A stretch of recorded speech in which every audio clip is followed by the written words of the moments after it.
Jean-Philippe, Bonjour. vous avez une actualité invraisemblable avec Michel Vaillant. On va peut-être revenir un petit peu en arrière d'ailleurs. Qu'est-ce qui vous a donné l'idée de relancer, on peut dire quasiment cette série-là avec de nouveaux scénaristes, nouveaux co-dessinateurs, etc. Comment est né ce projet ? La nouvelle saison de Michel Vaillant, l'idée est venue parce qu'en tant que scénariste des dernières aventures de Michel Vaillant depuis 15 ans sans doute, un jour je me suis ennuyé au moment de commencer un nouveau scénario. Et je me suis dit ça va pas du tout. Si le scénariste s'ennuie, c'est très très mauvais signe pour le lecteur après. Et pourquoi? J'ai essayé de définir ça. Et il y avait des choses dans cette série, c'est la façon un peu de tourner en rond pour un pilote. C'est voilà, faut qu'il fasse d'autres choses aussi.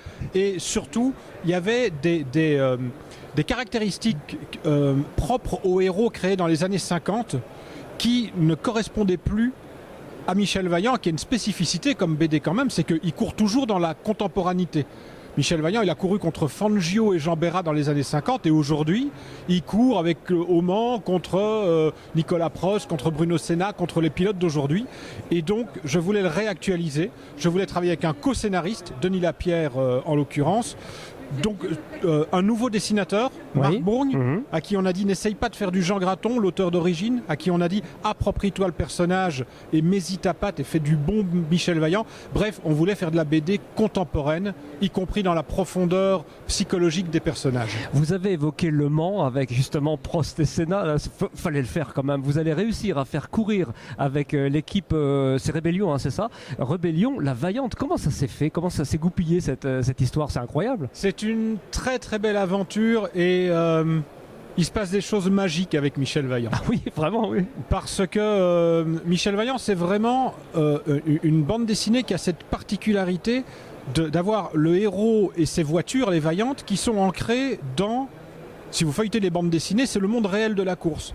Il y a tous les autres, il y a les circuits qui existent, il y a les autres marques, les Ferrari, Porsche, tout ça. Tout à fait, ouais. Et en fait, ce passage de la réalité qui se trouve dans la fiction Michel Vaillant se fait aujourd'hui dans l'autre sens, c'est-à-dire que dans les véritables 24 heures du Mans, qui vont avoir lieu le 17 et 18 juin, vont être alignées sur la grille de départ deux Vaillantes. Deux vraies Vaillantes, des Vaillantes Rébellion. C'est un team qui a décidé de jouer le jeu avec nous pour le 60e anniversaire de la série.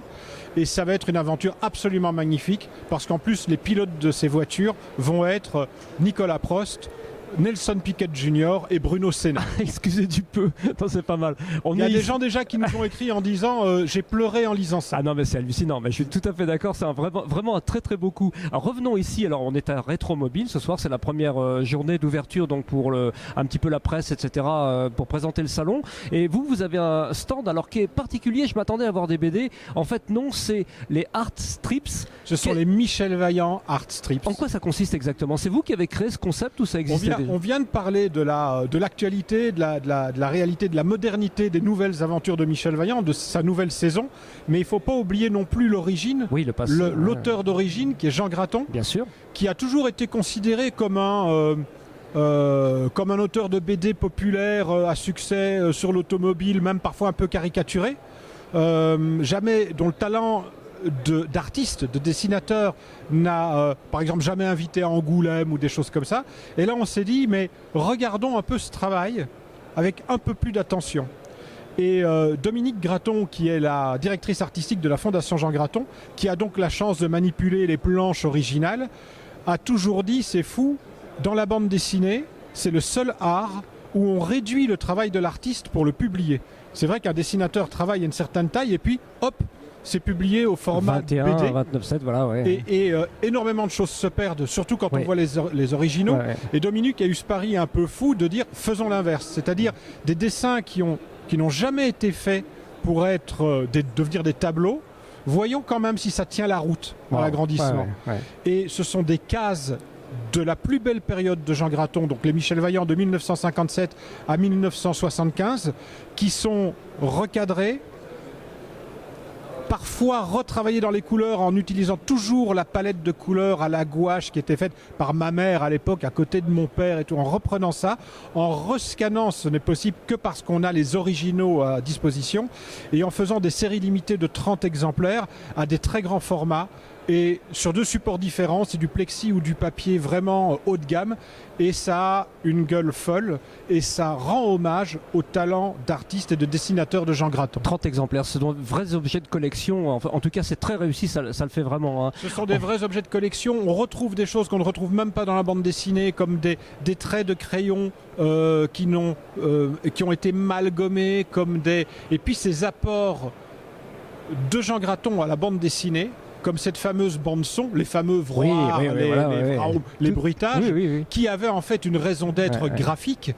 C'était la façon de faire bouger les voitures et de faire comprendre ce qui se passait. Maître Hervé Poulain, un spécialiste de l'art et de l'automobile, a dit que Jean Graton avait inventé la bande-son dans un art muet.